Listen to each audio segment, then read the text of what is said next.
Hey guys, welcome to another week of small group. Thank you for being a part of this. I hope it's going well. I hope you guys are building healthy relationships, being open and honest with each other. I think these groups work well when you do that.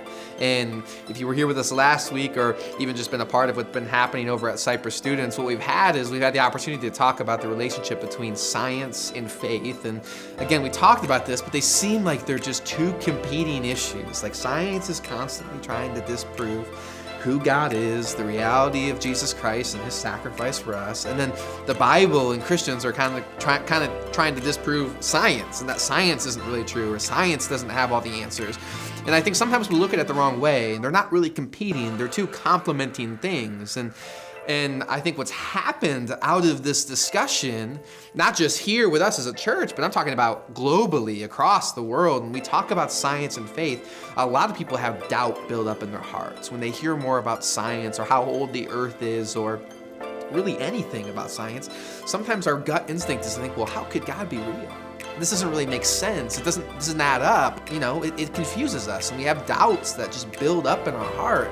And what I thought would be cool is if this week we took the opportunity to just talk about doubt. Because I think what we haven't done a good job of as a church as a whole, again, globally, not just us as Cypress, but just everywhere, is sometimes we don't let students like you, or even myself as a pastor, we're not open and honest about our doubts. I mean, our doubts are a reality that we're having because each and every one of us, we have sat down to pray, or we have just sat down to maybe even listen to me talk over at United, or maybe we've sat there, had worship, and you think to yourself, like, I like the idea of this, but it doesn't make sense to me. I don't know if I can put my faith in something that I cannot see. And so we start to put our faith in the things around us that we can see.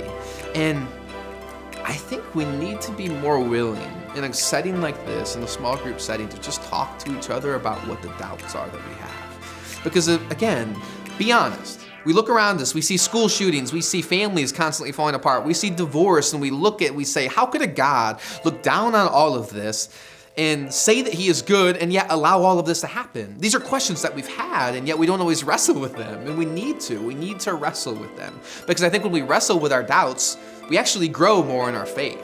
It's when we ignore our doubts and we let them just kind of build up inside of us that our faith slowly dwindles. And so if we actually want to be people that want to grow in our understanding of who Christ is and what it means to be a Christ follower, we need to bring our doubts out into the light rather than try to hide them in shame.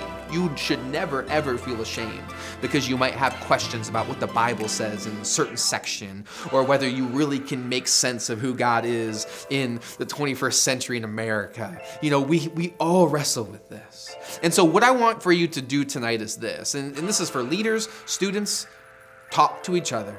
What doubts do you have? What questions have kind of held you up? What are the things that you haven't really had the courage to ask that you could actually ask tonight? And no one has to have all the answers tonight.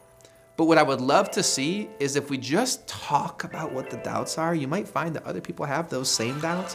And then when we bring them to the light, we can actually grow in our faith together. We can grow in our understanding of who God is. Because one of the things you have to understand is this.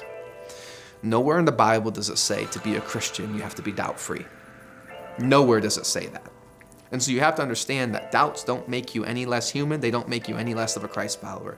Really, they just show that you're honest and open about what you're wrestling with, and we need to do that. So what I want to see tonight is I just want, again, for you to be honest. Bring those things to the light. Bring the doubts to the light.